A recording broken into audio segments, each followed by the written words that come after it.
그리고 민정원입니다. 잘 부탁드리겠고요. 여러분들 중에서 혹시 고기 안 먹는 채식주의자 있습니까?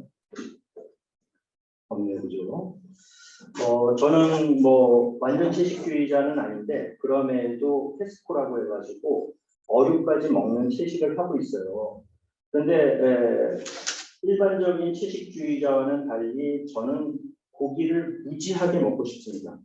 그러니까 냄새가 나면은 침이 나도 모르는 사이에 막 뭐 이렇게 질질 흘러요. 네. 그럼에도 불구하고 도덕적인 기준에서 봤을 때에 채식을 해야 된다는 그런 생각 때문에 저는 계속 채식을 유지하고 있는데 여러분들이 수업을 듣고서 나중에 질의응답 시간에 저를 좀 설득을 해줬으면 좋겠어요.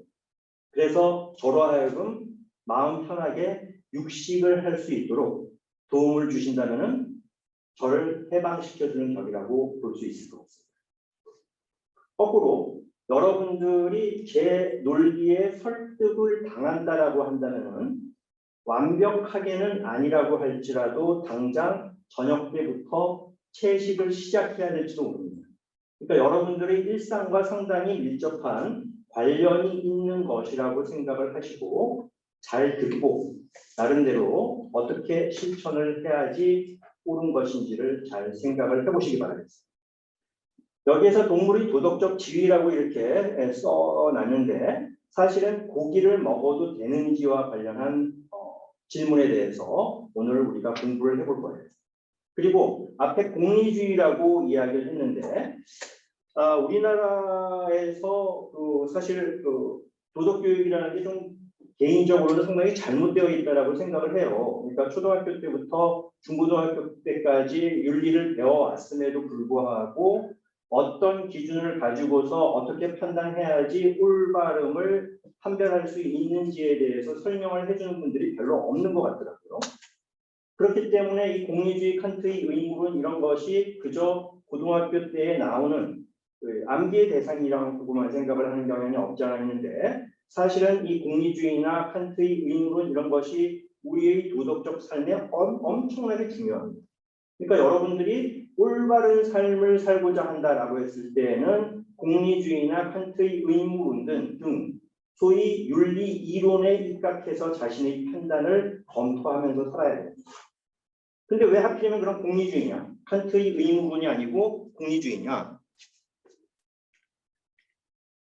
물론 이런저런 이론들이 있어요. 그래서 뭐 공리주의 외에도 뭐 방금도 말씀드렸던 칸트의 의무론도 있고 이기주의 윤리 이론도 있고 등등 해가지고 있는데 그럼에도 이 공리주의 이론이라는 것이 윤리학자들이 종합적으로 판단해 보건대 가장 점수가 높다라고 판정을 하고 있기 때문에 공리주의를 기준으로 해서 우리가 판단을 해보려고 하는 것입니다. 예를 들어서 제 이름은 김성환인데 대통령 선거에 김성환과 뱀과 사자와 전두환이 아무튼 대통령 선거에 나왔다라고 가정을 해보자고요. 이랬을 경우에 여러분들은 누구를 대통령으로 뽑으려고 할 것 같습니까? 사자요? 뭐 대답하고 싶지 않겠지만 아마도 마지못해서라도 김성환을 대통령으로 뽑아야 된다라고 생각할 가능성이 높을 거예요. 그런데 여기에서 중요한 것은 김성환이 정치, 경제, 사회, 문화 모든 면에서 100점 만점에 100점이기 때문에 여러분들이 김성환을 선택하는 것이 아니라 100점 만점에 상대적으로 좋은 점수를 얻었기 때문에 그러니까 김성환은 100점 만점에 20점이야. 뱀과 사자는 마이너스 200점이야. 전두환은 빵점이야. 이런 상황에서는 여러분들은 부득이하게 김성환을 대통령으로 뽑을 수밖에 없습니다. 그럼에도 불구하고 김성환이 100점 만점에 100점을 받았기 때문에 여러분들은 선택하는 것은 아니라는 거예요. 윤리 이론도 마찬가지입니다. 뭐 공리주의 이론도 있고 뭐 여러 가지 이론들이 있는데 어떤 이론이든 모든 이론들은 인간이 만들어 놓은 것이기 때문에 100점 만점에 100점은 불가능합니다. 그러니까 이런저런 이론들이 다 어느 정도의 단점을 가지고 있다는 거예요.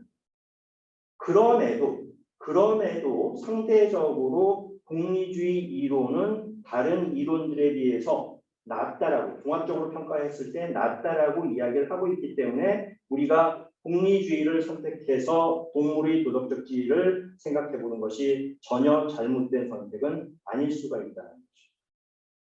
이해되세요? 네. 그래서 먼저 공리주의의 특징에 대해서 제가 말씀을 드리고 그 다음에 공리주의에서 말하는 공평무사성을 말씀드릴 겁니다. 그리고 난 다음에 동물의 도덕적 지위에 대한 쟁점에 대해서 말씀을 드릴 것이고 그 다음에 마지막으로 인간 대 동물, 그러니까 인간의 문제와 동물의 문제가 대립되었을 때 그와 같은 상황에서 어떤 선택을 하는 것이 올바른 것인지에 대해서 제가 설명을 해보도록 하겠습니다. 여러분들도 나름대로 한번 고민을 하면서 수업을 들어보면은 좀 재미있다라는 생각을 할 수도 있을 것 같습니다. 먼저 공리주의의 특징인데요. 공리주의는 크게 이렇게 네 가지의 특징을 가지고 있다라고 일컬어집니다. 첫 번째는 첫 번째는 쾌락주의, 두 번째는 결과주의, 세 번째는 보편주의, 마지막으로 공리주의는 최대 다수의 최대 행복을 도모한다라는 그와 같은 특징을 가지고 있어요. 각각의 특징에 대해서 좀 더 상세하게 설명을 해보도록 하겠습니다. 먼저 쾌락주의적인 특징이에요.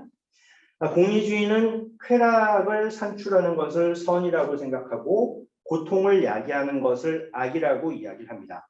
거꾸로 이야기를 하자면은 고통을 제거하는 것은 선이고 쾌락을 앗아가는 것은 악이다라고 이야기를 할 수가 있는 거예요.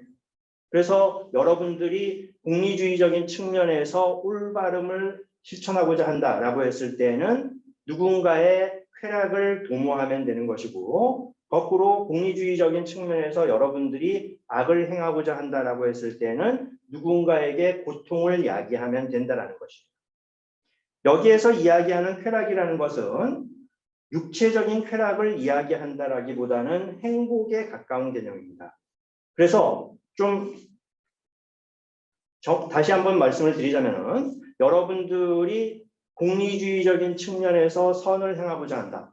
올바름을 실천하고자 한다라고 했을 때에는 누군가의 행복을 도모하면 되는 것이고 거꾸로 공리주의적인 측면에서 악을 행하고자 한다라고 했을 때는 누군가에게 고통을 주면 된다는 것입니다. 유의해야 할 점은 여기에서 말하는 행복과 고통이라는 것은 이상적 관찰자의 시점이라는 겁니다. 여기에서 이상적 관찰자라는 것은 지식과 지혜를 겸비한 사람을 이야기를 하는 것인데 이와 같은 존재가 실제하지는 않을 수도 있습니다. 하지만 여러분들이 최대한 지식과 지혜를 겸비한 상태에서 어떤 판단을 내린다라고 했을 때 그것은 이상적 관찰자의 시점이 되는 것입니다.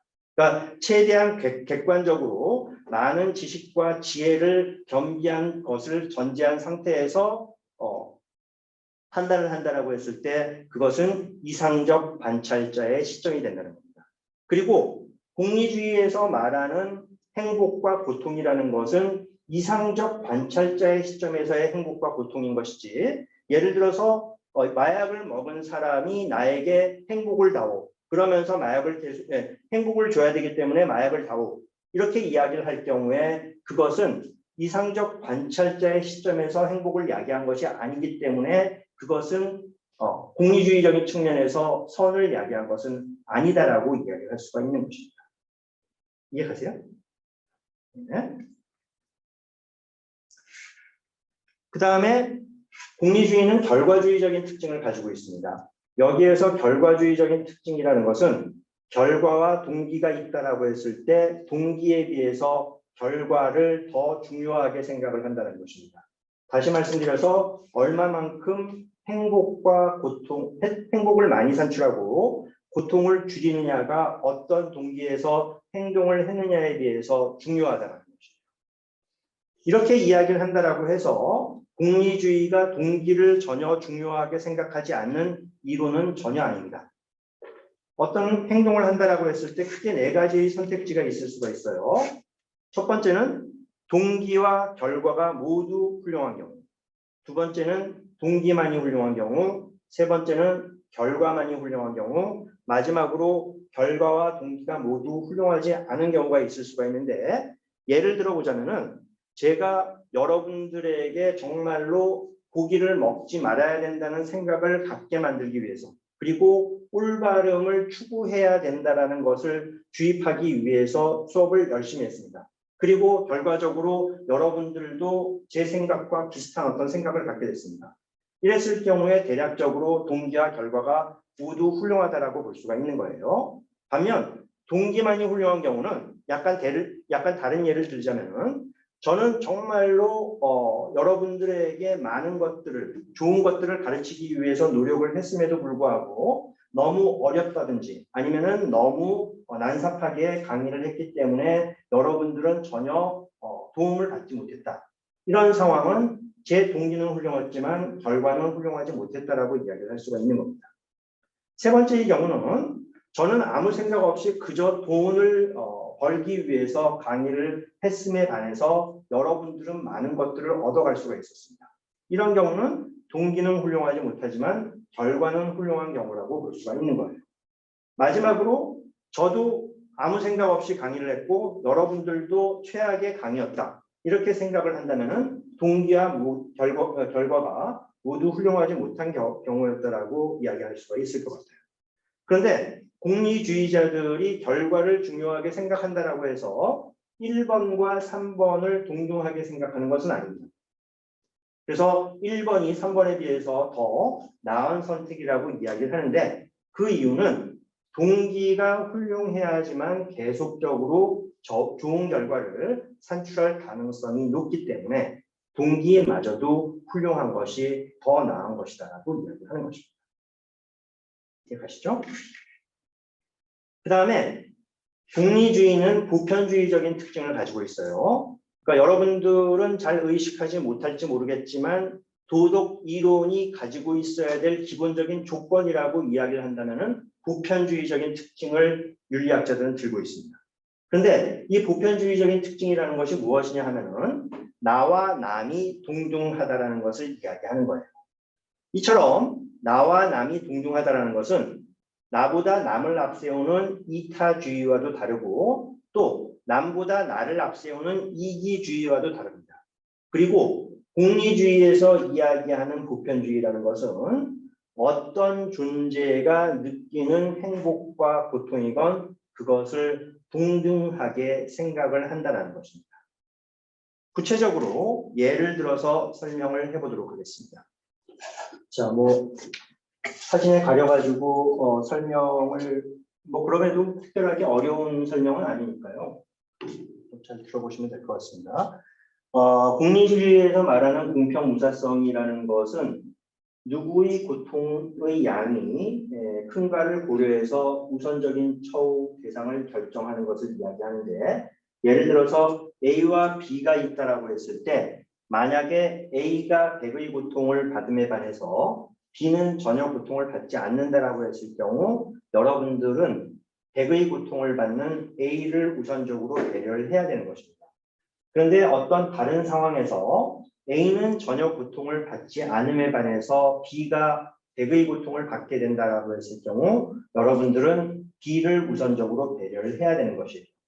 그렇게 처우를 하지 않고 내가 A를 좋아하기 때문에 또는 내가 A 집단에 소속되어 있기 때문에 어떤 경우에도 A를 우선적으로 배려한다라고 했을 경우 이것은 일종의 도덕적인 잘못이라고 공리주의자들은 이야기를 합니다.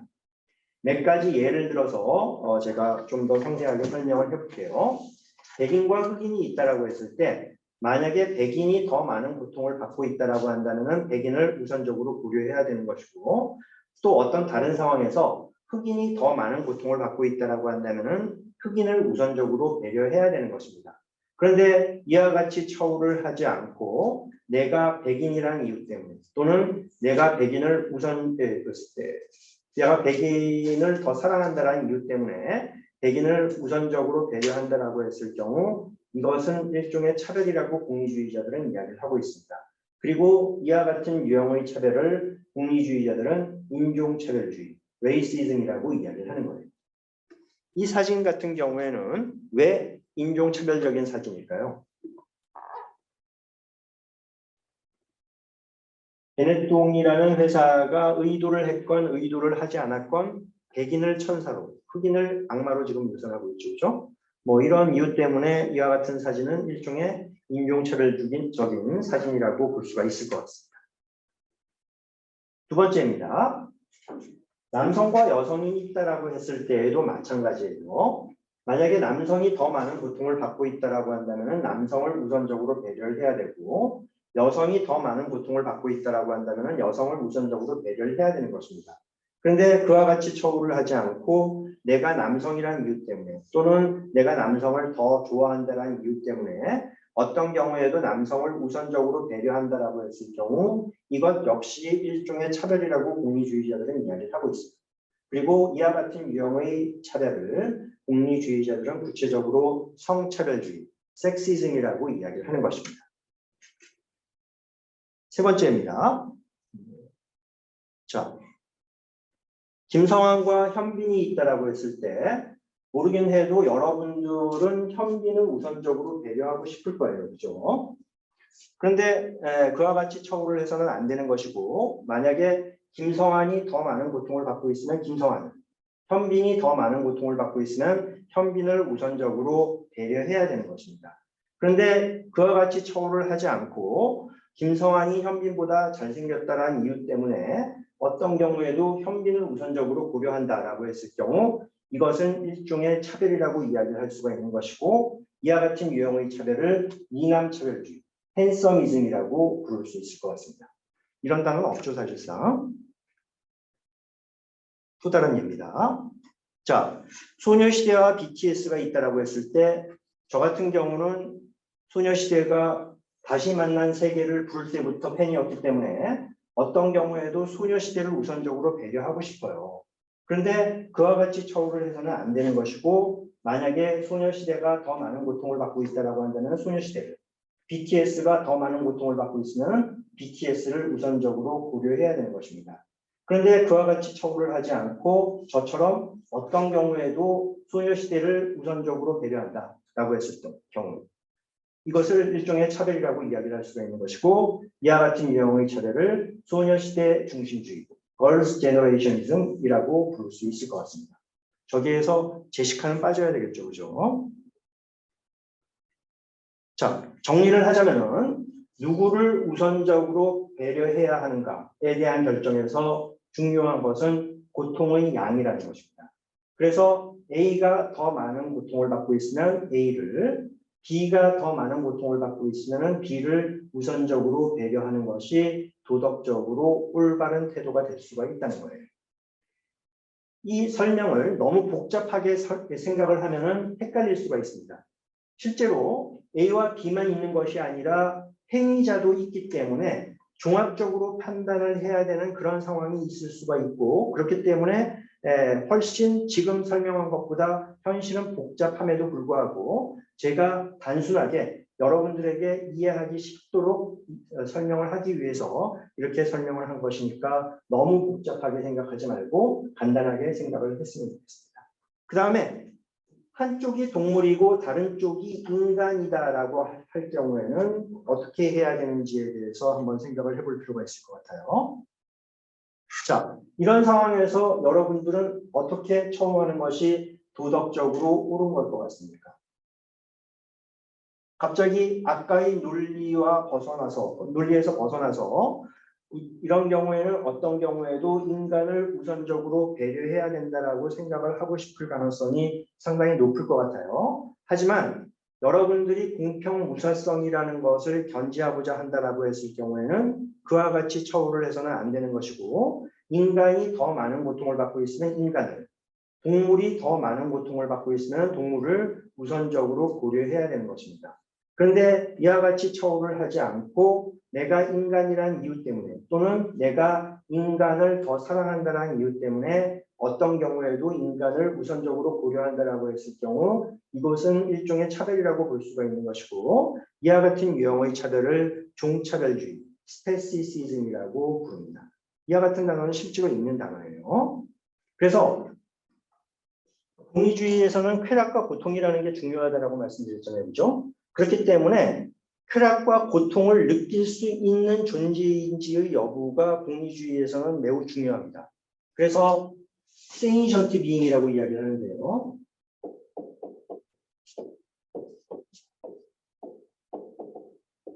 우리말로 하면 쾌고 감수 능력을 갖춘 존재입니다.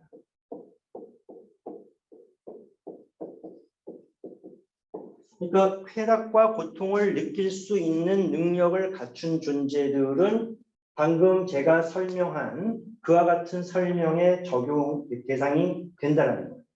반면에 쾌락과 고통을 느낄 수 있는 존재가 아니다라고 했을 경우에는 저와 같은 계산의 대상이 될 수가 없다라는 것입니다. 다음으로 한쪽이 동물이고 다른 쪽이 식물이다라고 했을 경우에 여러분들은 어느 쪽을 우선적으로 배려해야 될 것 같습니다.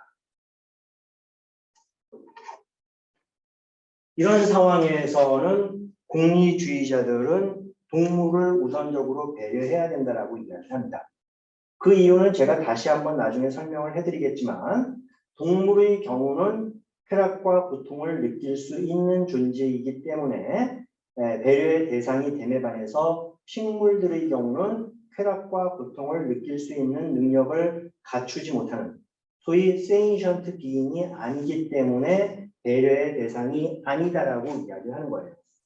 그래서 왼쪽의 개는 우리가 예뻐해야 될 대상이지만 오른쪽의 식물들의 경우는 밟아도 특별하게 문제가 되지 않는다는 것입니다.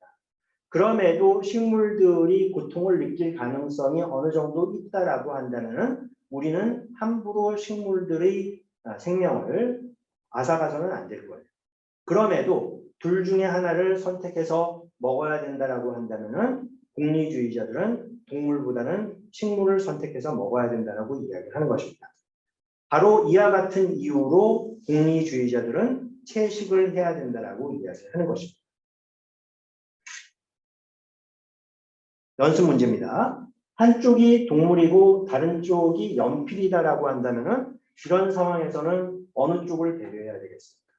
당연히 동물을 배려해야 되겠죠.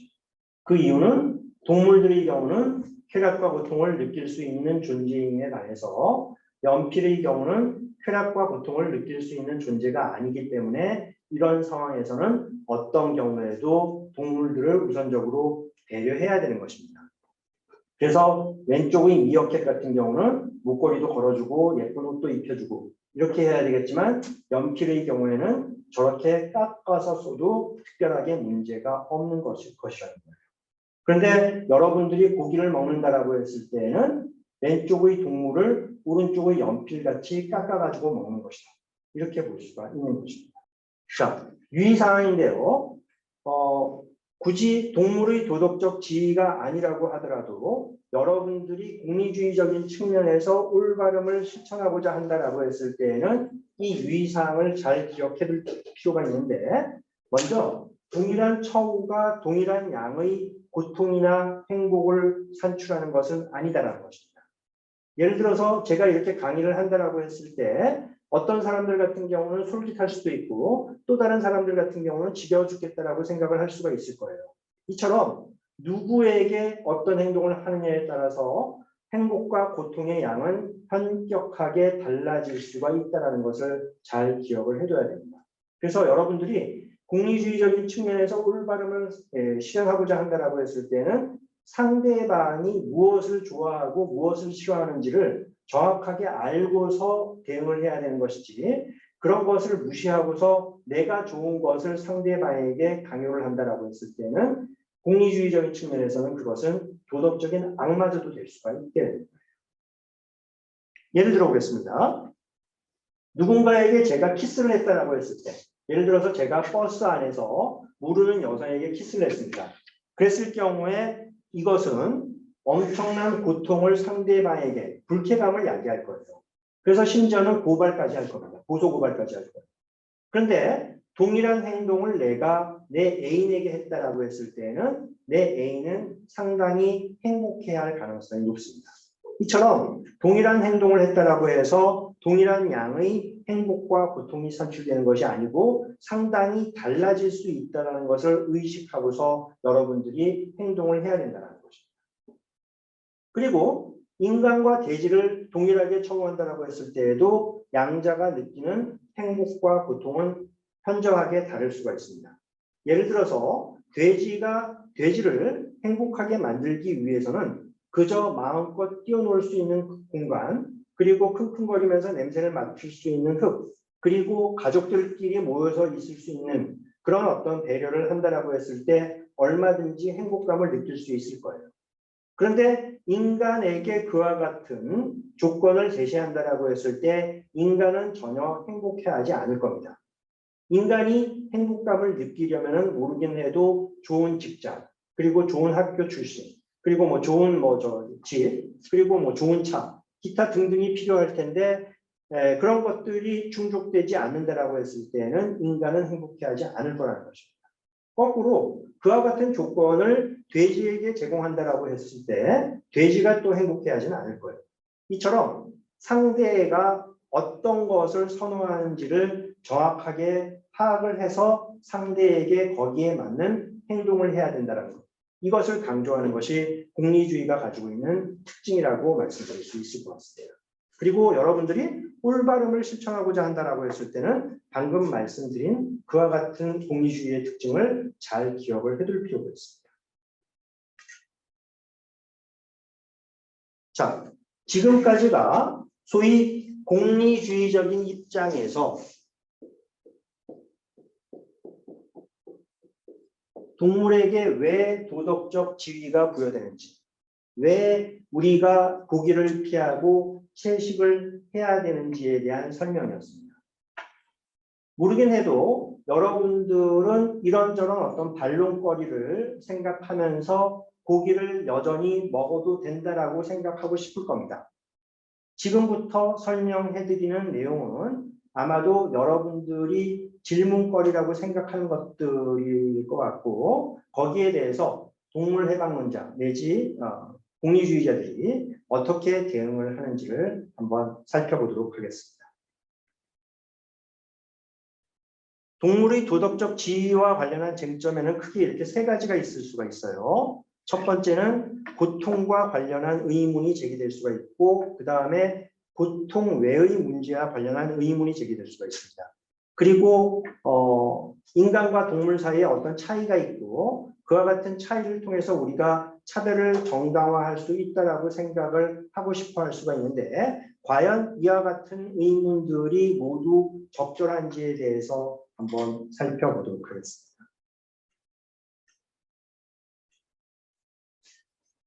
여러분들이 올바름을 실천하고자 한다라고 했을 때에 기본적으로 갖추어야 될 조건들이 있는데 첫 번째는 윤리, 원리라는 것을 의식해야 돼요. 그리고 이것을 가지고서 옳고 그름을 판정하고자 노력을 해야 됩니다. 그 다음에 사실의 문제에 대해서 정확히 알기 위해서 노력을 해야 됩니다. 그 다음에 자신의 입장을 옹호하면서 동시에 상대방의 입장을 적절하게 비판할 수 있어야 됩니다.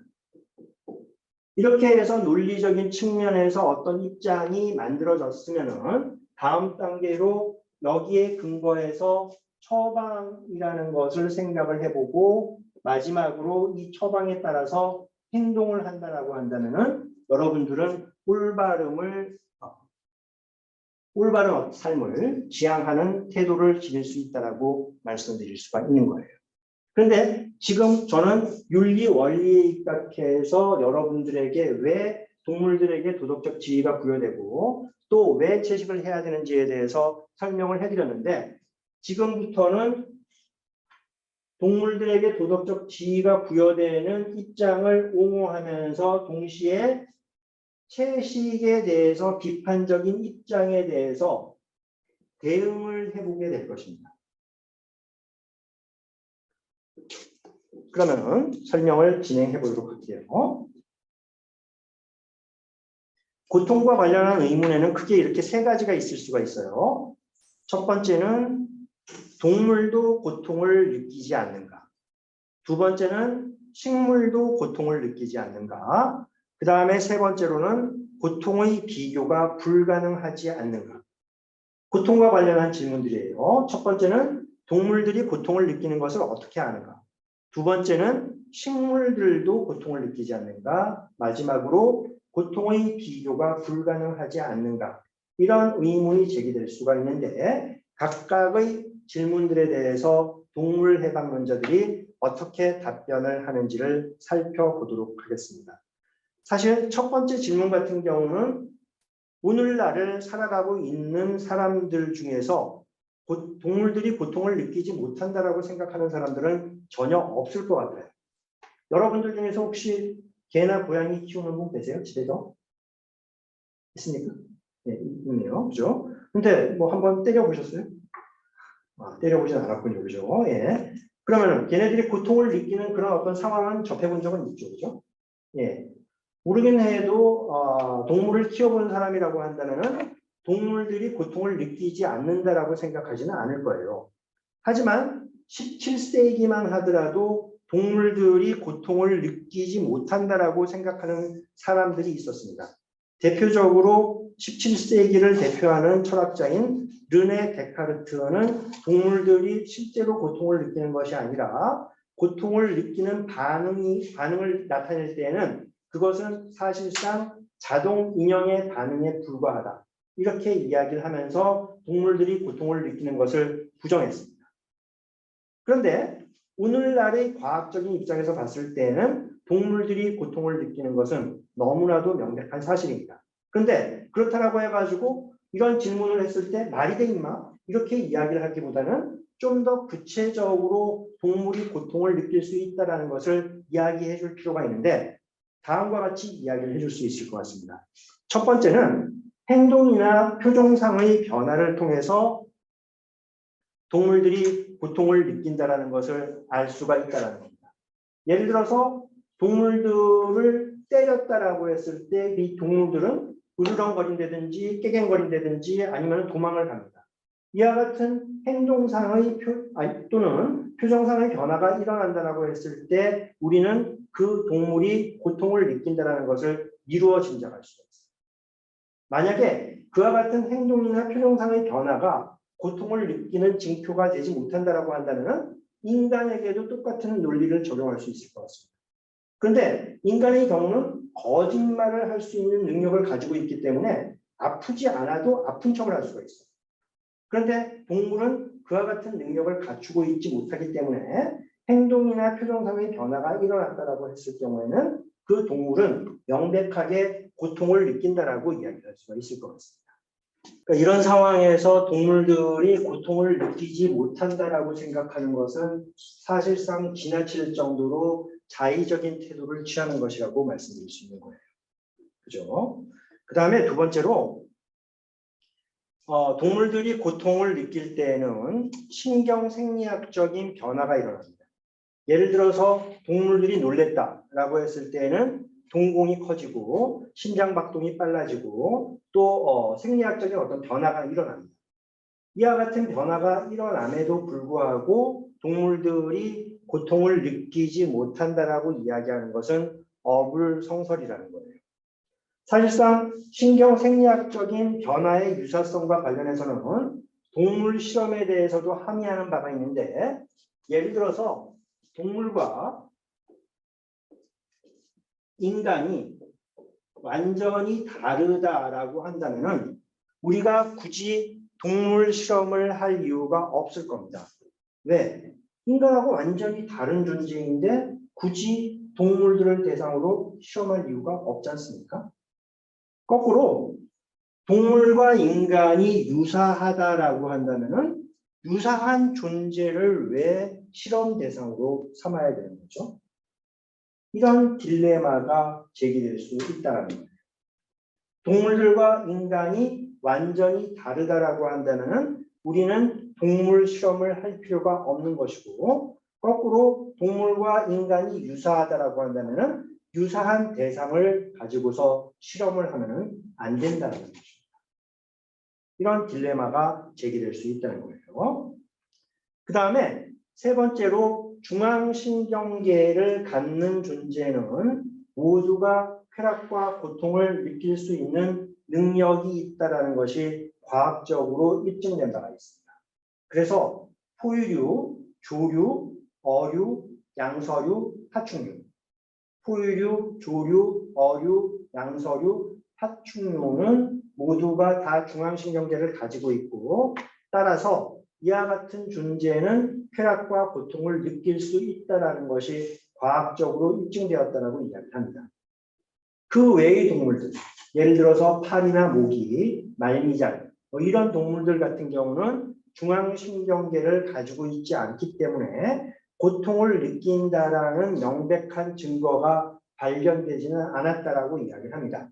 그럼에도 그와 같은 존재를 잡으려고 했을 때 도망간다라는 그런 사실들로 미루어 봤을 때 고통을 느낄 가능성이 어느 정도 있다라고 볼 수가 있는 것이고 그렇기 때문에 가급적이면은 살육을 금해야 되는 것이지 소나 돼지하고 바퀴벌레하고 둘 중에 하나의 목숨을 선택해야 된다라고 했을 때는 우리는 당연히 소와 돼지의 목숨을 보존하기 위해서 노력을 해야 돼요. 왜? 쾌락과 고통을 느낄 수 있는 존재이기 때문에.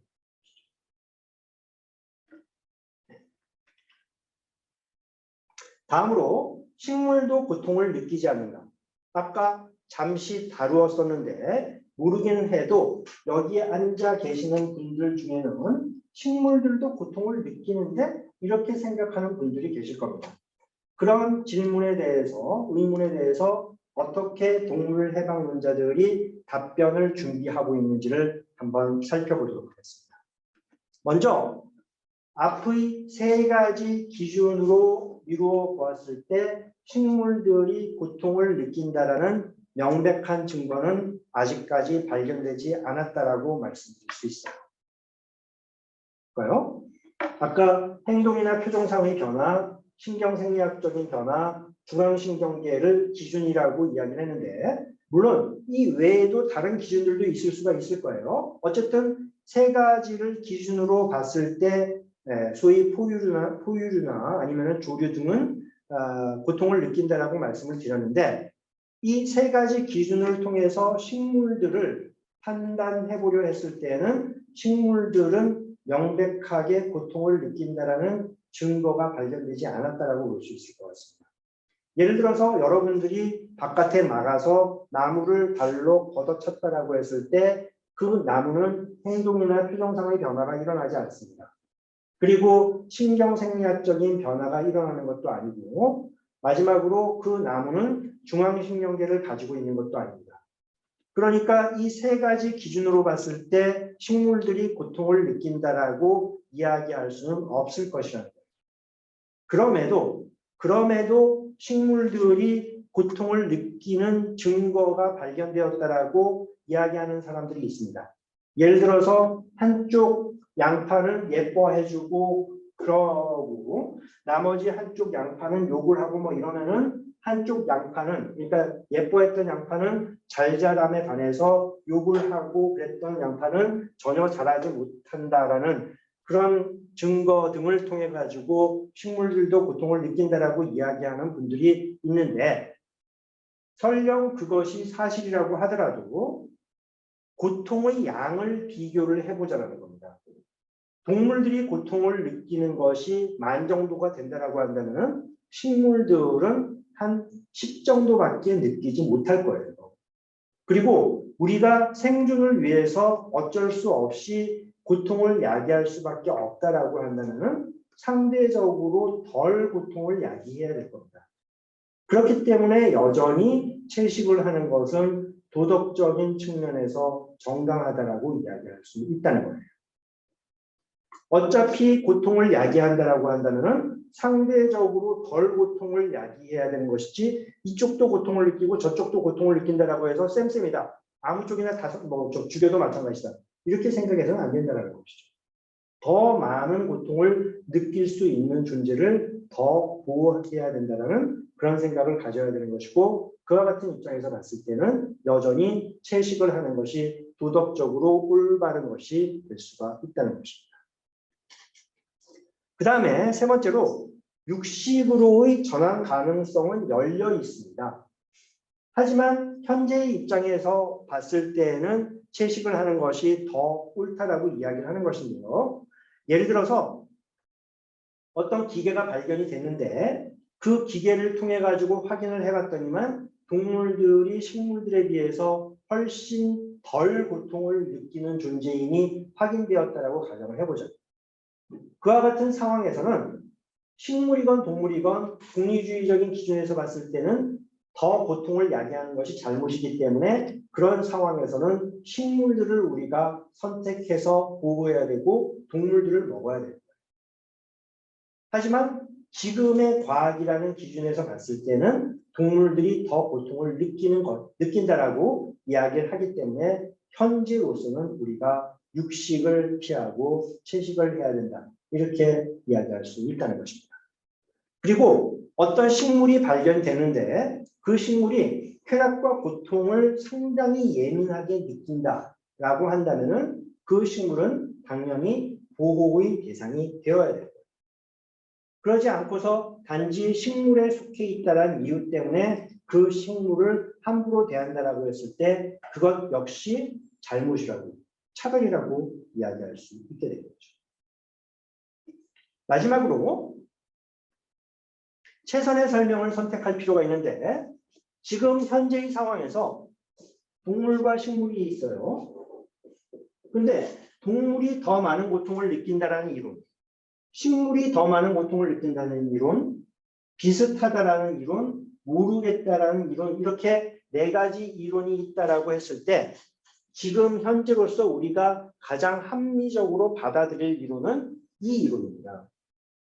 다른 가능성도 열려 있지만 지금 상황에서 가장 합리적인 선택을 하고자 한다라고 했을 때는 동물들이 식물에 비해서 더 많은 고통을 느낀다라는 이론을 선택하는 것이 합당하다는 100%의 확률로서 진리다 이렇게 이야기할 수는 없지만 지금 입장에서는 저 이론을 선택하는 것이 마땅하고 옳은 것이다 라고 생각해 볼 수 있다는 것입니다. 그 다음에 고통의 비교가 불가능하지 않는가라는 의문이 제기될 수가 있는데 이와 같은 의문은 공리주의의 약점을 찌르고 있는 그런 질문이라고 할 수가 있습니다. 제가 아까 설명할 때에 마치 고통의 양을 비교할 수 있는 것처럼 설명을 했는데 사실상 고통이라는 것은 우리의 의식 내에서 이루어지는 사건이기 때문에 양화하는 것이 사실상 불가능할 수가 있습니다. 여기 앉아있는 분들도 예를 들어서 제가 여러분들의 행복과 고통을 측정할 수 있다라고 한다면 상황에 따라서 수업을 하다가 말다가 할 수가 있을 텐데 그런 것들이 불가능하잖아요. 그렇죠? 이처럼 고통의 양을 측정할 수 있다라고 생각하는 것이 잘못이 아니냐 이런 의문이 제기될 수가 있는데 그럼에도 여기에 대해서는 다음과 같은 답변을 제시할 수가 있습니다. 첫 번째는 직관적으로 비교가 가능한 사례가 분명히 있을 수가 있습니다. 대표적으로 여러분들의 육식욕과 동물들이 평생 동안 살아가면서 느끼는 고통의 양은 비교가 가능합니다. 좀 이따가 제가 자료 화면을 보여드리겠습니다만 동물들은 특히 여러분들이 즐겨 먹는 가축들은 태어났을 때부터 죽을 때까지 철저하게 고통으로 점철된 삶을 살다가 죽는다라고 해도 과언이 아닐 정도로 엄청난 고통에 시달리면서 살아갑니다. 소를 예를 들자면 송아지는 태어나자마자 격리수용이에요. 어미로부터. 그때부터 고통이 시작됩니다. 그 다음에 얘네들이 마음껏 뛰어놀 수 있는 공간에서 사육되는 것이 아니라 뒤도 돌아보지 못할 엄청나게 좁은 우리에서 사육이 됩니다. 왜? 뛰어놀면은 근육이 생기기 때문에 여러분들이 맛있게 먹지를 못해. 질기다고 안 먹으려고 해. 그렇기 때문에 얘네들을 움직이지도 못하게 만들어 놓습니다. 그러면서 최대한 빨리 살집을 키우기 위해서 온갖 노력을 다하는데 그 과정에서 또 다른 고통이 야기됩니다. 거기에다가 청소를 편하게 하기 위해서 바닥도 가축들의 입장에서는 엄청나게 불편한 그와 같은 바닥 위에서 살게 만듭니다. 그리고 갑자기 그렇게 체중이 불게 되면은 몸에 이상이 생길 수밖에 없는데 인간하고 똑같아. 다를 바가 없어. 그래서 뭐 성인병에 걸리기도 하고 뭐 이렇습니다. 그러다가 최종적으로 도축이 되어서 여러분들의 식탁 위로 올라오게 되는데 그와 같이 평생 동안 사실상 고통으로 점철된 삶을 사는 경우하고 여러분들이 육식을 하지 못해서 미각적인 쾌락을 느끼지 못한다라고 해서 느끼는 고통하고 과연 비교가 불가능하다라고 이야기를 해야 될지 이거를 여러분들이 가슴에 손을 대고 한번 생각을 해보면 좋을 것 같습니다. 그 다음에 이런 이야기가 설득력이 없다라고 생각하는 분들은 입장을 한번 바꾸어서 생각을 해보세요. 역지사지를 해보세요. 여러분들이 동물이 되었다라고 했을 경우 과연 고통의 비교가 불가능하다라고 이야기를 할까요? 방금과 같은 그런 과정을 겪는다라고 했을 때 여러분들이 과연 고통의 비교가 불가능하다라고 이야기를 할까요? 마지막으로 무지의 베일을 상정해서 생각을 해볼 필요가 있는데 여러분들이 무지의 베일이라는 것을 들어봤는지 모르겠는데 이 무지의 베일이라는 개념은 존 롤스가 이야기한 내용이에요. 뭐냐면은 합리적인 이기주의자라는 것만을 알고 나머지의 조건에 대해서는 전혀 모르는 상황을 상정을 하는 겁니다. 내가 대한민국에서 태어날지 미국에서 태어날지 아프리카에서 태어날지 또 IQ가 10으로 태어날지 100으로 태어날지 200으로 태어날지 부잣집에서 태어날지 엄청난 가난한 집에서 태어날지 이런 모든 조건을 전혀 몰라. 단지 내가 합리적으로 내 자신을 위해서 무엇인가를 하겠다라는 그런 사실만을 알고 나머지에 대해서는 전혀 모르는 그런 상황이 무지의 베일의 상황인데 자, 이 무지의 베일 상황에서 뭐였습니다? 여러분들은 태어나기 전에 합리적인 이기주의자로서 이렇게 모인 거야. 근데 태어나고 나서는 인간으로 태어나게 될지 소로 태어날지 이런 걸 전혀 몰라요. 이런 상황에서 고기 우리 어떻게 할까요? 먹을까요? 말까요? 이런 질문을 여러분들이 듣는다라고 한다면 과연 여러분들은 어떻게 답변을 할 것 같습니까? 먹어서는 안 된다라고 답변하지 않겠어요? 왜? 정말 재수없이 태어났더니만 말을 하려고 했더니 말이 안 되네? 두 발로 걸으려고 했더니만 네 발로 걸을 수밖에 없네? 뭐 이런 어떤 상황에 그러니까 말 그대로 가축으로 태어나서 최악의 상황에 놓일 것이 두려워서라도 여러분들은 고기를 먹어서는 안 된다라는 데 합의를 할 거예요.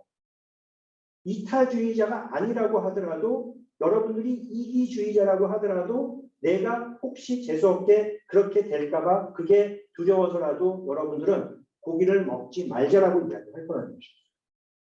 그런데 막상 인간이라는 사실을 알았다라고 해서 상황에 따라서 논리를 바꾸는 것은 사실상 기회주의적인 태도를 취하는 것이라고 생각해 볼 수 있다는 것입니다.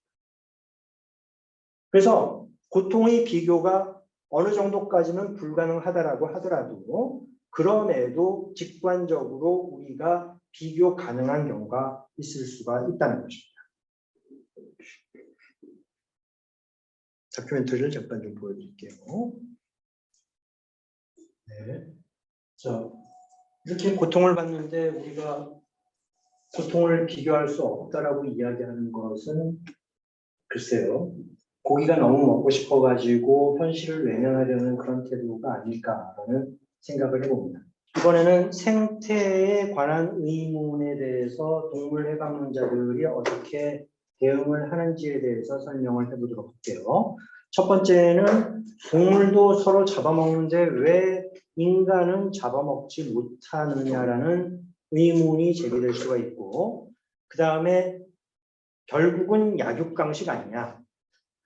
인간은 먹이 피라미드상에서 가장 높은 곳에 위치해 있고 그 밑에 있는 존재를 잡아먹는 것은 자연의 이법이고 약육강식의 원리이다. 이렇게 생각을 해볼 수가 있을 것 같은데 이와 같은 의문에 대해서 동물해방론자들이 어떻게 답변을 하는지를 살펴보도록 하겠습니다. 먼저 동물들은 서로 잡아먹는데 우리는 왜 잡아먹지 못하느냐라는 그런 질문인데요.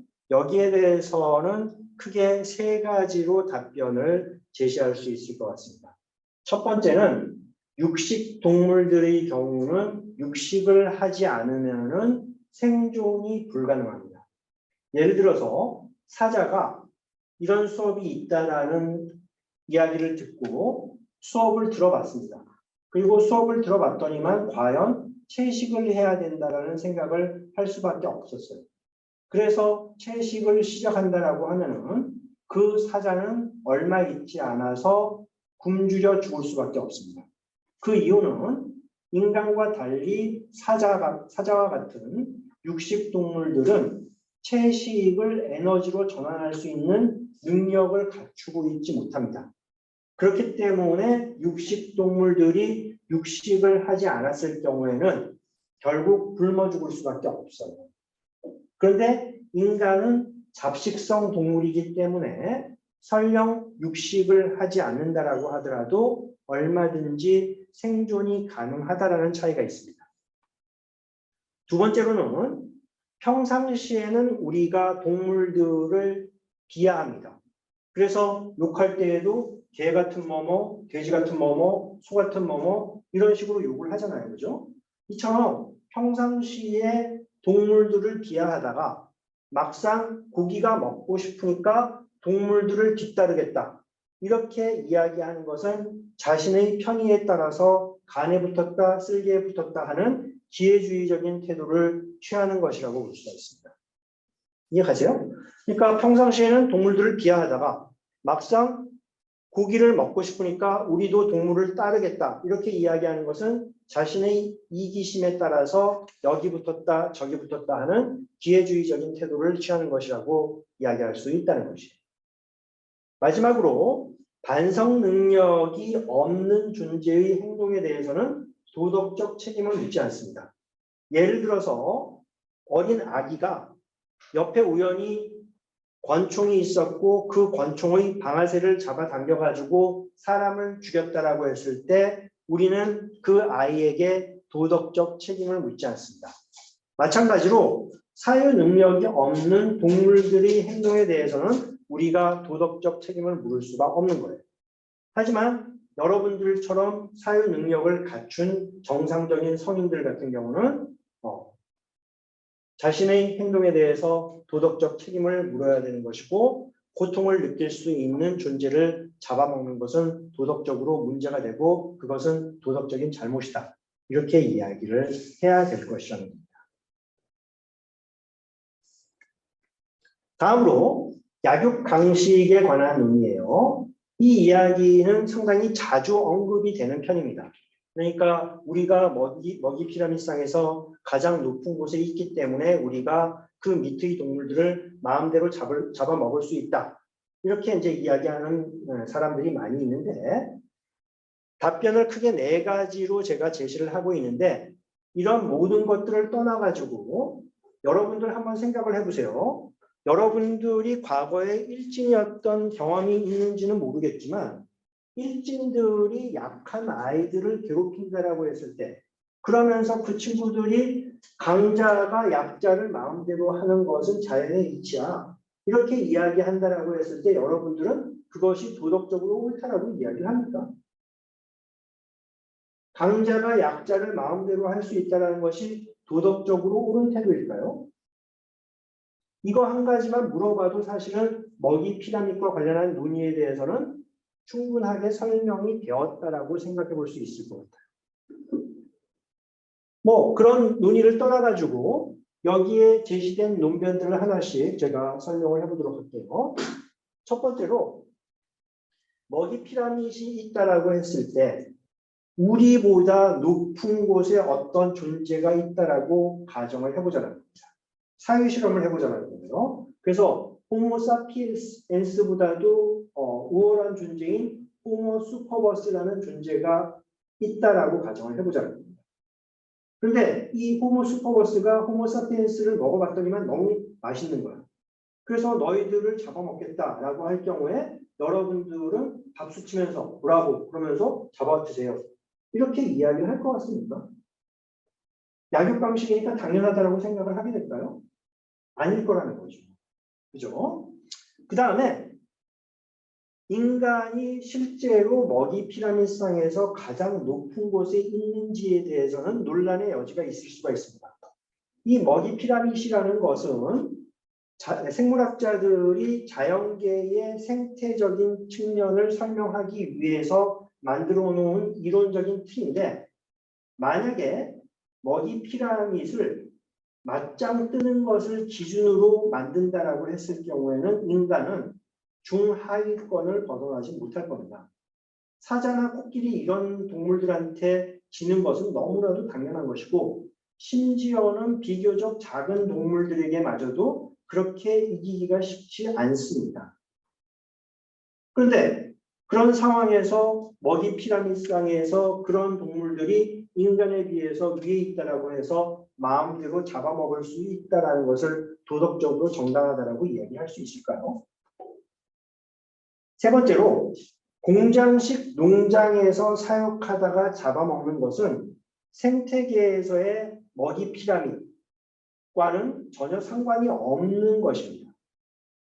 그러니까 아까도 말씀드렸지만 먹이 피라미드라는 것은 자연계에서 일어나는 사건들을 설명하기 위해서 만들어 놓은 이론적인 틀일 뿐이지, 공장식 농장에서 사육하다가 잡아먹는 것마저도 먹이 피라미드상으로 설명해서는 안 된다는 것입니다. 마지막으로 자연주의적인 오류라는 게 있는데요. 이 자연주의적인 오류라는 것은 잘 이해가 될지 모르겠지만 사실의 문제로부터 가치를 직접 도출할 경우에 범하게 되는 오류를 자연주의적인 오류라고 합니다. 그러니까 뭐뭇이다, 뭐뭇이 아니다. 이거는 사실의 문제인데 무엇이 옳다, 그르다 이렇게 이야기하는 건 가치거든요. 그런데 어떤 사실로부터 가치를 직접 도출한다라고 했을 때에 그것은 자연주의적인 오류를 범한다라고 이야기를 합니다. 그런데 약육 강식이라는 것은 사실의 문제예요. 그러니까 강자가 약자를 잡아먹는 것은 사실의 문제인데, 그렇다라고 하더라도 그것을 도덕적으로 옳다라고 이야기할 수는 없다라는 겁니다. 그렇게 이야기를 할 경우에는 소위 자연주의적인 오류를 범한다라고 이야기를 한다는 것입니다. 그래서 먹이 피라미드과 관련한 논의도 별다른 설득력이 없다라고 동물 해방론자들은 이야기를 하고 있습니다.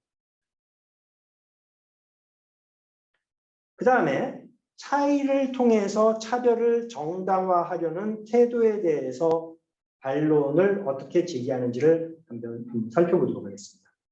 여러분들은 지금까지 설명을 들었음에도 불구하고 인간과 동물 사이에는 어떤 차이가 있고 그와 같은 차이가 동물들을 차별하는 것을 정당화해 줄 것 같다라는 생각을 할 가능성이 상당히 높을 것 같아요. 그런데 구체적으로 어떤 차이가 동물들을 차별할 수 있도록 만드는지를 한번 따져보자는 겁니다. 이런 논의에 대해서는 이런 이제 그 반론들이 제시될 수가 있는데, 여기에서 여러분들이 가장 주목해 봐야 되는 논증은 두 번째의 경계 논증입니다. 이 경계 논증이라는 것은 무엇을 이야기하냐면 정상적인 성인들이 일반적으로 가지고 있는 특징들이 있는데 그와 같은 특징을 가지고 있지 못한 그런 사람들이 있다는 겁니다. 그런데 그와 같은 사람을 우리가 과연 차별할 용의가 있는지를 물어보는 것이 경계 논증입니다. 다시 한번, 정상적인 성인이 갖추고 있는 여러 가지 특징들이 있습니다. 예를 들어서 사회 능력이라든지 아니면 언어 능력이라든지 이런저런 정상적인 성인들이 갖추고 있는 능력이 있는데 그런 능력을 갖추지 못한 사람들이 있을 수가 있습니다. 어떤 경우냐면은 여기에도 쓰여져 있지만 심각한 정신지체 장애인, 치매노인, 식물인간, 아기 등은 정상적인 성인이 갖추고 있는 일반적인 특징을 가지고 있지 못합니다. 그런데 이와 같은 사람들을 과연 차별할 용의가 있는지를 물어보는 논증이 소위 경계 논증입니다. 근데 이런 논증은, 그러니까 이런 논증으로 봤을 때는 만약에 여러분들이 정신지체 장애인, 치매노인, 식물인간 등을 차별할 수 있다라고 한다면 동물들 또한 차별할 수 있겠지만 저런 분들을 차별할 수 없다라고 한다면 동물들 또한 차별할 수 없을 것입니다. 예를 들어서 우리가 가장 흔히 동물과의 차이를 이야기하면서 이성 능력을 이야기합니다. 그죠? 근데 이성 능력을 갖추지 못한 그런 사람이 있을 수가 있습니다. 아까 말씀드렸던 치매노인이나 심각한 정신지체 장애인분들 같은 경우는 사회 능력을 갖추지 못하고 있습니다. 그런데 이성 능력이라는 것을 기준으로 차별을 정당화하고자 한다면 방금 말씀드렸던 그와 같은 사람들 또한 차별의 대상이 되어야 될 거예요. 이렇게 본다면 이성 능력을 통해 가지고 차별을 정당화할 수 없고 동물 또한 이성 능력이 없다라고 해가지고 차별할 수는 없을 거라는 것입니다. 그냥 이해가세요?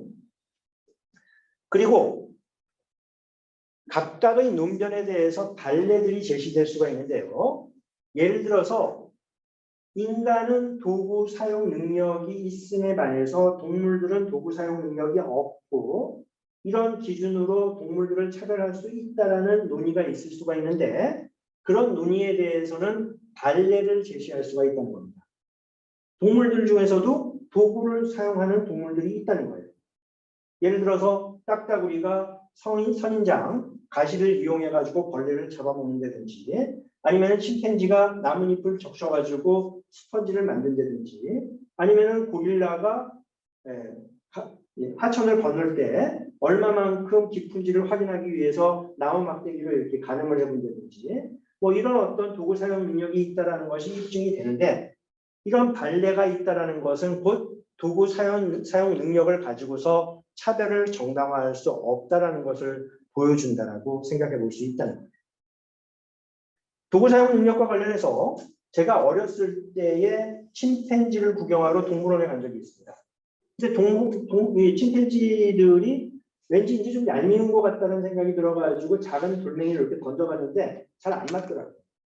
근데 어느 순간 이 침팬지들이 내가 돌을 던지는 거를 알고서 얘네들이 돌을 던졌는데 내가 맞았어.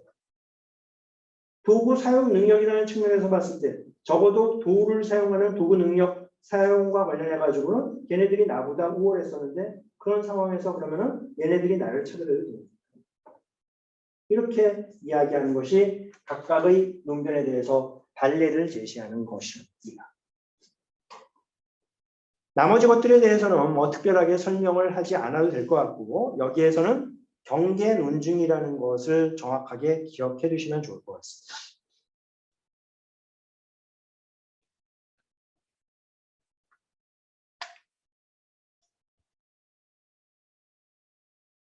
자, 이번에는 아무리 이렇게 이야기를 했다라고 하더라도 여러분들은 인간이고 그래서 인간 위주로 생각하고 싶을 가능성이 상당히 높습니다.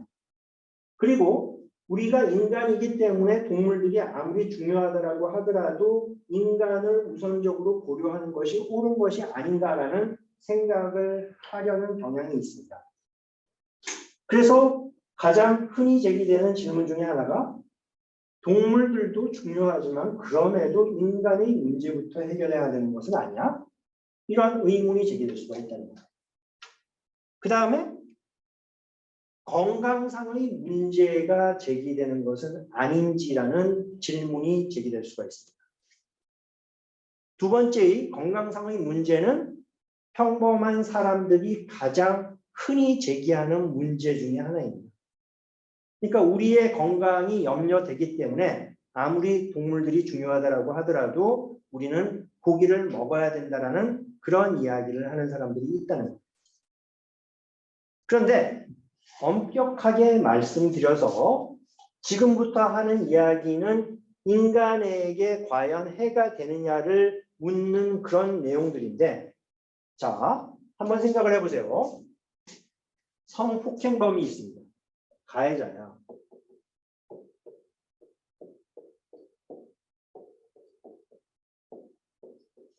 그리고 피해자가 있습니다. 자, 이런 상황에서 우리가 성폭행범의 이익을 과연 고려합니까?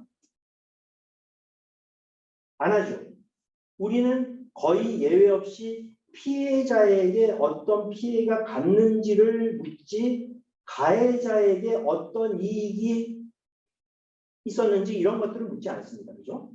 근데 동물하고 인간하고의 관계에서 한번 생각을 해보자고요. 가해자는 누구고 피해자는 누구죠? 가축과 관련해서. 가해자는 인간 아닙니까? 그죠? 피해자는 동물이잖아요. 그죠? 그런데 인간의 문제를 고려해요. 가해자의 문제를 고려하는 거예요. 논리적으로 일관성이 없다라는 생각 들지 않으세요? 평상시에는 가해자의 입장을 고려하지 않으면서 막상 동물과의 관계에서는 가해자의 이익을 생각하네. 이처럼 우리 인간은 너무나도 흔히 자기 위주로 생각하려는 경향이 있습니다. 이 동물 문제는요, 고기를 먹지 말아야 된다는 그런 내용 못지않게 우리가 얼마만큼 편견을 가지고서 자기 위주로 살아가는지를 적절하게 보여주는 그런 주제이기도 합니다. 그래서 일관성을 갖춰야 된다는 그런 이야기를 할 때에도 상당히 도움이 되는 그런 주제라고 할 수도 있습니다. 가해자의 입장을 평상시에는 생각하지 않지만 막상 동물 문제에서는 가해자의 입장부터 생각을 해요. 동물에게 어떻게 피해가 돌아가는지 이런 것들은 고려하지 않아요. 전혀 불공정하죠. 아무튼 그 참고 그럼에도 인간에게 손해가 된다라고 한다면 사람들이 채식을 하지 않을 가능성이 상당히 높기 때문에 심지어는 인간에게도 도움이 된다라는 이야기를 하기 위해서 지금부터의 논의는 제시되는 거죠. 한번 보도록 하죠. 인간이 문제부터 해결해야 되는 것은 아닌가에 대해서는 이런 답변이 제시될 수가 있어요. 첫 번째는 양자택일의 문제가 아니라는 겁니다. 인간이냐 동물이냐가 아니라 인간을 생각하면서도 동물들을 얼마든지 생각할 수 있다는 거예요. 물론 여러분들이 활동가로서 어떤 일들을 해나가고자 한다라고 했을 경우에는 문제가 있을 수 있겠지만 평범한 사람으로서 동물 문제에 대해서 관심을 갖는다라고 했을 때는 인간 문제와 동물 문제가 얼마든지 양립 가능합니다. 왜 이렇게 이야기를 하냐? 그저 여러분들이 조금만 노력을 하면 되기 때문에 식사할 때 육식을 피하고 그 다음에 동물로 만들어진 제품을 피하기만 하면은 그것 자체가 동물 문제에 대해서 관심을 갖는 것이기 때문에 동물 문제와 인간 문제는 얼마든지 양립 가능하다라고 말씀드릴 수 있다는 것입니다. 그 다음에 동물 해방이라는 것이 인간 해방이기도 하다라는 이야기를 할 수가 있는데요. 무슨 이야기냐면은 물론 인간의 문제에는 상당히 여러 가지 것들이 있을 수가 있어요. 그래서 뭐 무슨 주택 문제부터 해가지고 다양한 문제들이 있습니다. 주택, 건강, 기아, 환경 등등 해가지고 이제 여러 가지 문제들이 있는데 동물 문제에 대해서 여러분들이 관심을 갖는다라고 해서 이 모든 문제가 해결되는 것은 아니지만 그럼에도 이러한 문제들 중에서 상당 부분들은 어느 정도 도움이 될 수 있는 여지가 있다는 것입니다. 그래서 대표적으로 건강 문제, 기아 문제, 환경 문제 같은 경우에는 동물 문제에 대해서 관심을 갖는 것이 곧 저런 문제에 대해서도 관심을 갖는 격이라고 이야기할 수 있다는 겁니다. 먼저 건강 문제부터 제가 좀 설명을 해드릴게요. 이 사실 건강 문제 같은 경우는 좀 애매한 측면이 없지 않아 있습니다. 제가 객관적으로 봤을 때는 어느 쪽 입장이 옳은지 모르겠어요. 그러니까 전문가들마다 입장이 다른데 어떤 전문가들 같은 경우에는 건강에 도움이 된다라고 이야기를 하고 채식이 또 어떤 전문가들 같은 경우는 채식만 하면은 건강을 상한다라고 이야기를 하는데 어떤 쪽의 입장이 더 옳은지에 대해서는 제가 건강 전문가가 아니기 때문에 답변을 드리기 어렵습니다. 심지어는 건강 전문가라고 하더라도 답하기가 어려운 것이 건강 전문가들끼리도 서로 의견이 달라요. 이처럼 상당히 커다란 담론들의 경우에는 여러분들이 유의해야 할 점인데 어떤 한쪽의 편을 취해가지고 그렇기 때문에 내 입장이 옳아 이렇게 이야기하면 안 됩니다. 예를 들어서 채식이 건강에 도움이 된다는 입장만을 취해서 그렇기 때문에 건강에 도움이 돼. 이렇게 여러분들이 쉽게 이야기할 수는 없다는 겁니다. 왜? 다른 입장의 사람들도 얼마든지 있고 그 입장도 충분히 설득력이 있기 때문에. 그럼에도 건강 문제에 해가 된다라는 입장만 있는 것은 아니다라고 한다면 건강 문제에 어느 정도 도움이 된다라는 여지도 충분히 있을 수 있다라고 생각해 볼 수 있어요. 예를 들어서 채식이 건강에 좋다라는 전문가들이 있습니다.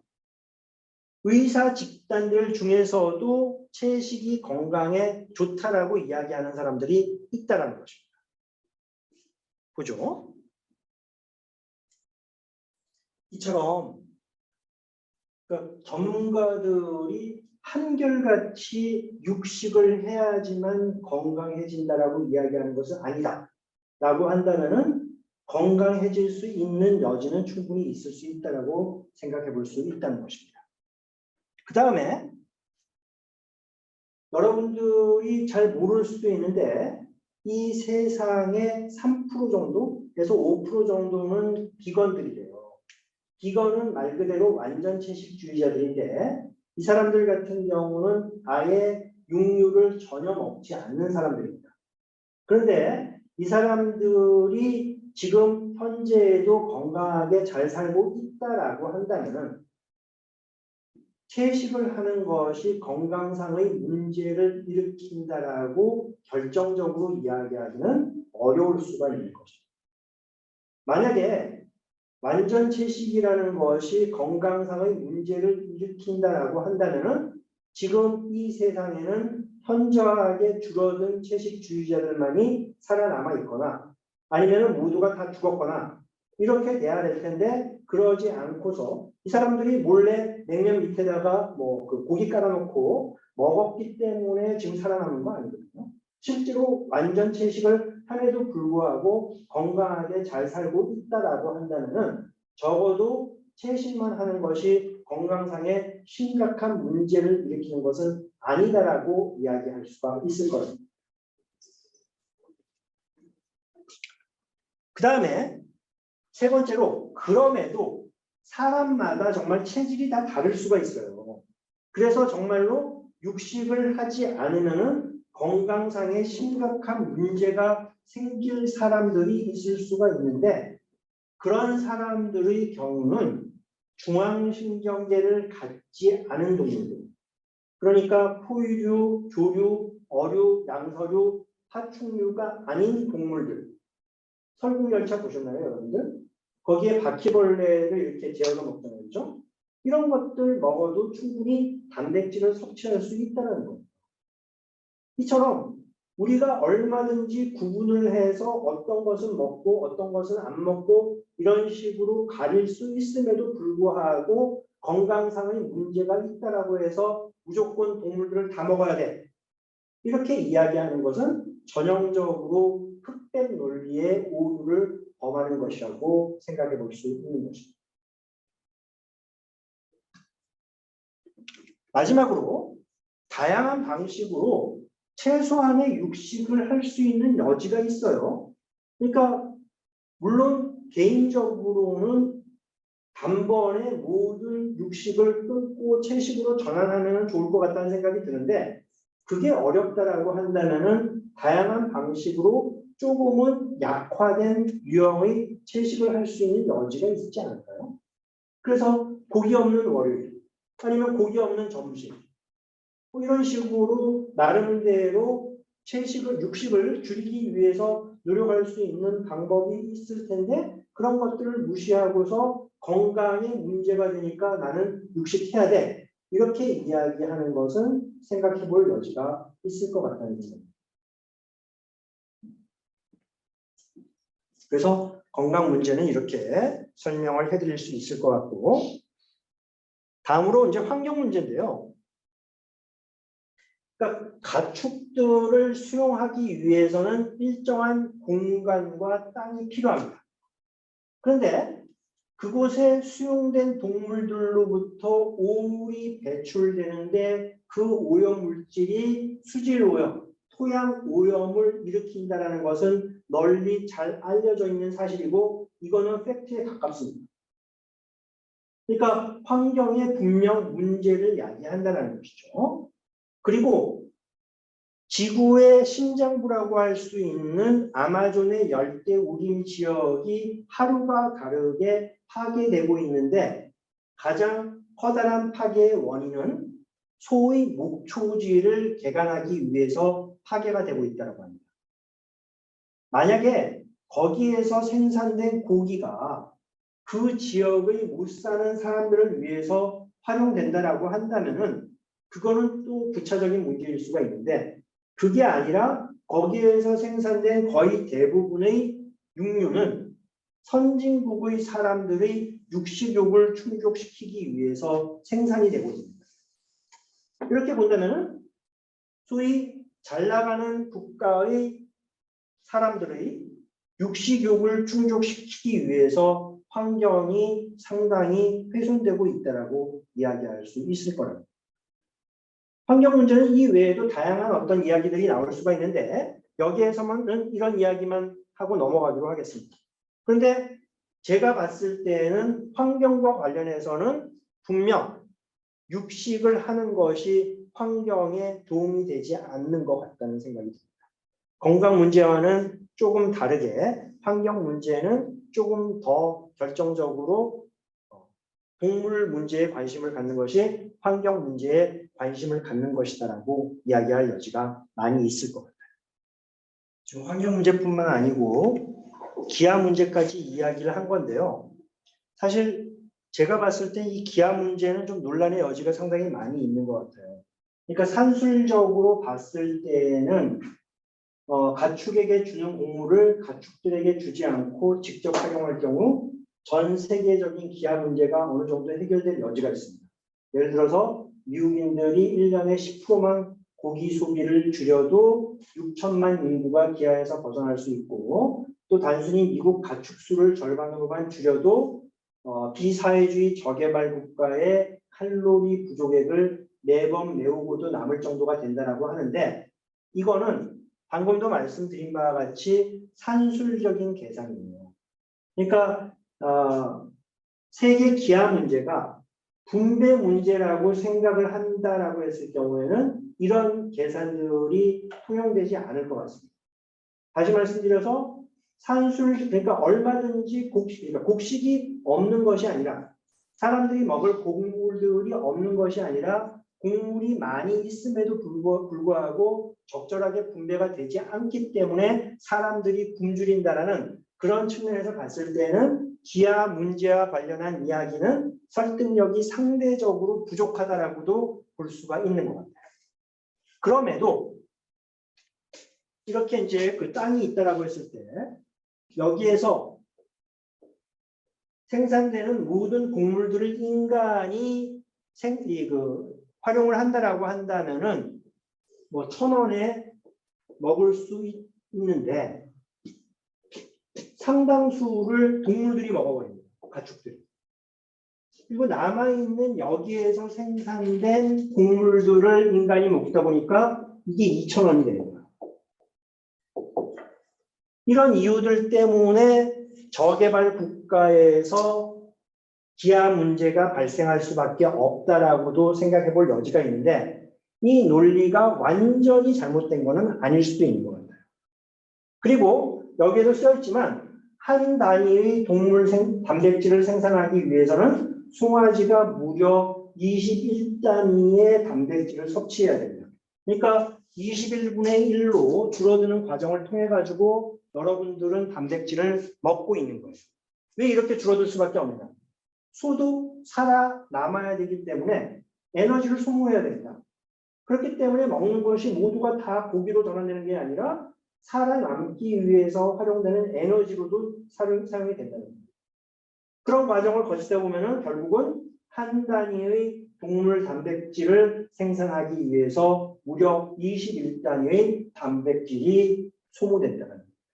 근데 단백질뿐만 아니라 모든 영양소들이 그런 식으로 줄어드는 과정을 통해 가지고 여러분들이 섭취하게 되는데 그런 과정을 거치지 않고 직접적으로 여러분들이 곡물들을 먹는다라고 한다면은 훨씬 곡물들의 가격도 싸질 것이고 그런 과정을 통해서 결국은 기아 문제가 해결될 가능성이 있다라고 동물해방론자들은 이야기를 하고 있는 것입니다. 그래서 결론은 뭘까요? 채식을 해야 된다는 거죠. 자, 여기까지가 동물해방론자들이 왜 채식을 해야 되는가에 대한 설명이었습니다. 질문을 좀 받아볼까요? 잠시 생각을 해볼 시간을 드리겠습니다. 한 1, 2분 정도 시간을 드릴 테니까 질문거리를 한번 만들어 보십시오. 저는 그러니까 제가 이제 그 피터 싱어의 동물 해방이라는 책을 번역을 했는데 번역하기 전까지만 하더라도 육식을 엄청나게 좋아하던 사람이었습니다. 그리고 번역하고 나서도 한참 동안은 그 육식을 했었는데 뭐 어떤 과정을 거쳐가지고 결국은 채식을 할 수밖에 없었는데 그 피터 싱어의 논리를 아직까지도 저는 극복을 하지 못했던 겁니다. 그래서 육식을 하고 싶지만 결국 채식주의자로 남아있을 수밖에 없었던 겁니다.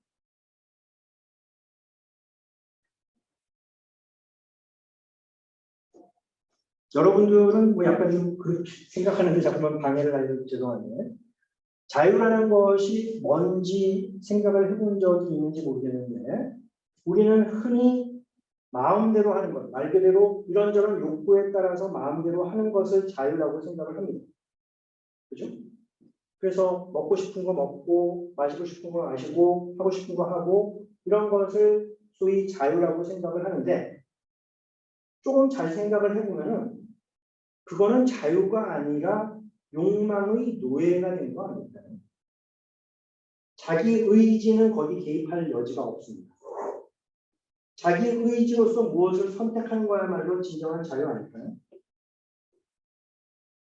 칸트 같은 경우는 소위 도덕 법칙에 따르는 것이야말로 진정한 자유라고 합니다. 욕망에 따르는 것은 욕망의 노예인 것이고 진정으로 자유로운 것은 자기의 의지에 따라서 도덕 법칙에 따르려는 태도를 갖는 것. 이거를 자유라고 이야기했습니다. 저는 점점 그 생각에 동조하게 됩니다. 그리고 여러분들이 정말로 올바르게 사는 것이야말로 진정한 의미에서 자유 아닙니까? 그게 구속이 아니라 역설적. 잘 생각해보세요. 그 고기 문제는 이제 약간 좀 논란의 여지도 있을 수가 있는데 고기 먹고 싶을 때 먹고 이런 것들이 자유라고 생각할지 모르겠지만 그와 같은 문제와 관련해서도 진정으로 올바른 것이 무엇인지를 궁금하고 나서 거기에 따르려는 태도를 취하는 것. 그래서 고기를 먹지 않으려고 노력하는 것이야말로 일종의 자유는 아닙니다.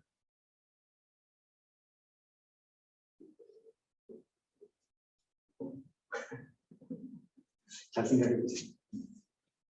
자, 질문 한번 받아볼까요?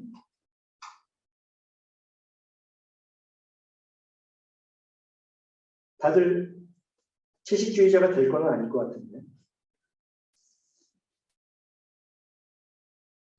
저 같은 경우에는 이렇게 물론 이제 꽤 오래 전이긴 한데 결정적으로 채식을 하게 된 거는 채식 관련해가지고 수업을 하고 난 다음에 저녁 때가 돼서 이제 출출하다라는 생각을 가지고서 나도 모르게 그때 당시에는 채식을 하고 있지 않았습니까? KFC를 들어갔습니다. 그래가지고 고기를 열심히 뜯고 있는데 하필이면 제 수업을 들은 학생이 들어와가지고 내 앞에 인사를 합니다. 얼마나 창피한지 그때부터 각성을 하고서 채식으로 전환을 했습니다.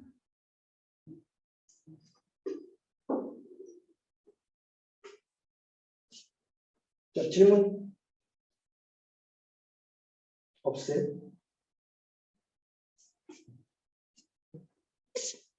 자, 그러면 일단 좀 더 이야기를 해볼게요. 자, 이 동물 문제와 관련해서 우리가 좀 생각해 볼 필요가 있는 것들을 좀 말씀을 드리자면요. 당연히 우리의 식사 관행을 제고하게 한다는 측면에서 의미가 있다고 볼 수가 있습니다. 그러니까 여러분들이 즐겨 먹는 동물, 가축, 또 사실 잘 생각을 해보면은 논란의 여지가 있는 것이고 도덕적으로 문제가 있다라고 생각해 볼 수 있는 그런 가능성이 있다는 것이죠. 그 다음에 저는 두 번째가 더 중요하다라고 생각을 하는데 우리나라 도덕 교육이 잘못돼서 도덕 원리라는 것이 얼마나 중요한지를 일깨워주는 도덕 선생님이 없어서 문제인 것이지 사실상 도덕 원리를 근거로 해서 도덕 판단을 내리는 것은 정말로 엄청나게 중요합니다. 적어도 올바르게 살고자 하는 사람이라고 한다면 그거 정말 정확하게 기억하고서 항상 염두에 두고서 행동을 할 필요가 있습니다. 여러분들이 롤수의 정의론 이런 것들 너무 어렵기 때문에 잘 읽어보지 않았겠지만 그런 소위 명저들 같은 경우는 보면요 다 예외 없이 자기가 내세우는 도덕 원리가 있어요. 그리고 그 도덕 원리 같아서 이런저런 문제들을 치밀하게 논증해가는 과정을 그린 것이 그 책 한 권입니다. 근데 굳이 철학자가 아니라고 하더라도 여러분들이 반복해서 말씀드리지만 올바른 삶을 살고자 한다고 했을 경우에는 반드시 도덕 원리를 기억하고 거기에 따르려고 해야 되는 것이지 그러지 않았을 경우에는 전혀 일관성을 갖지 못하고서 살아갈 가능성이 있습니다.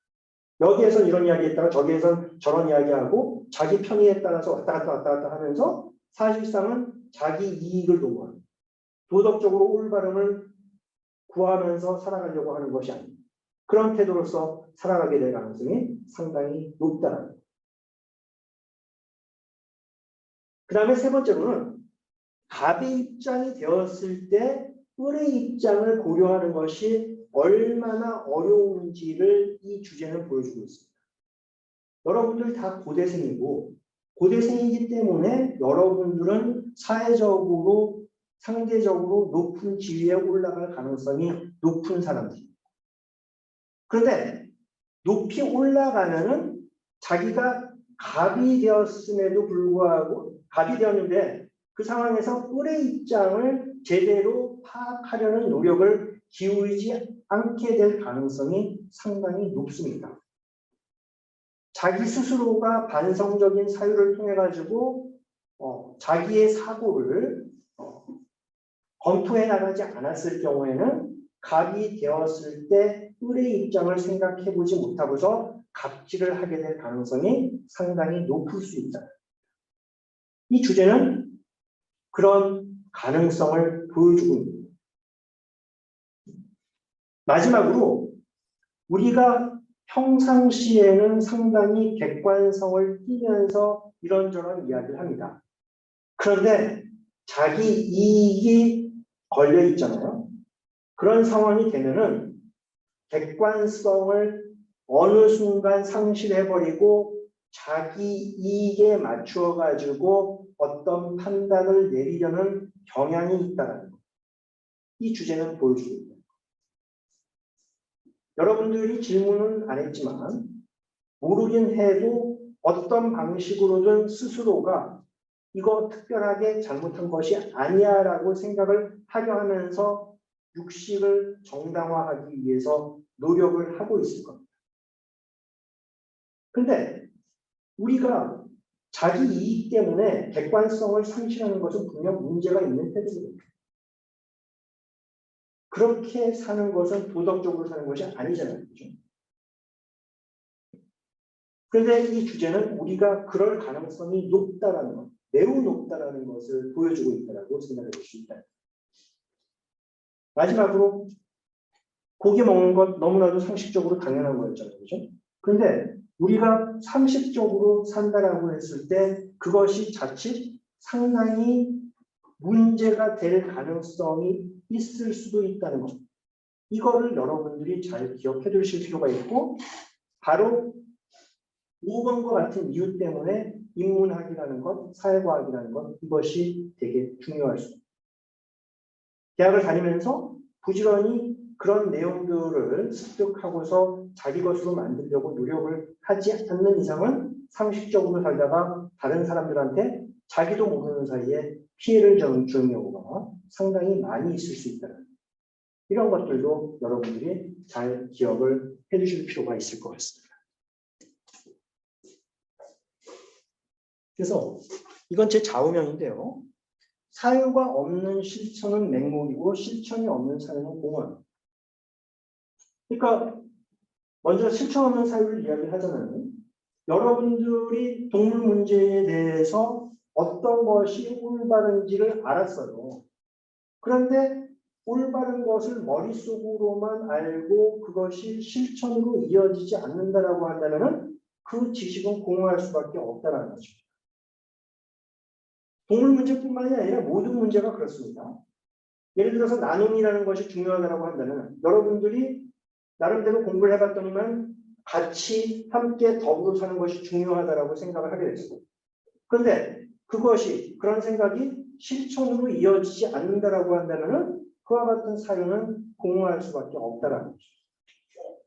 지식인들이 가지고 있는 가장 커다란 문제점 중에 하나가 두 번째, 공허한 태도를 취한다. 거꾸로 사유 없는 실천, 아무런 생각 없이 예를 들어서 나눔이라는 것이 좋다라는 것을 막연하게 알고서 그냥 막 나눴어요. 그런데 그것이 어떤 이론적인 토대를 전제하지 않았을 경우에는 그 나눔이 자칫 민폐가 될 가능성도 얼마든지 있는 겁니다. 교육도 마찬가지겠죠. 그러니까 그냥 직관적으로 어떤 것이 좋다라고 해가지고 교육을 할 수 있겠지만 이론적인 전제가 깔려있지 않은 상태에서 좋은 게 좋다라고 해서 실천을 한다라고 했을 때는 그 실천이 자칫 맹목에 빠질 가능성이 있을 수가 있다.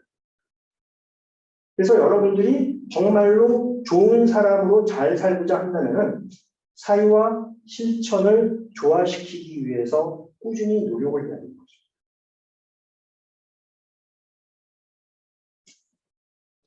자, 강의는 여기까지예요. 네, 감사합니다.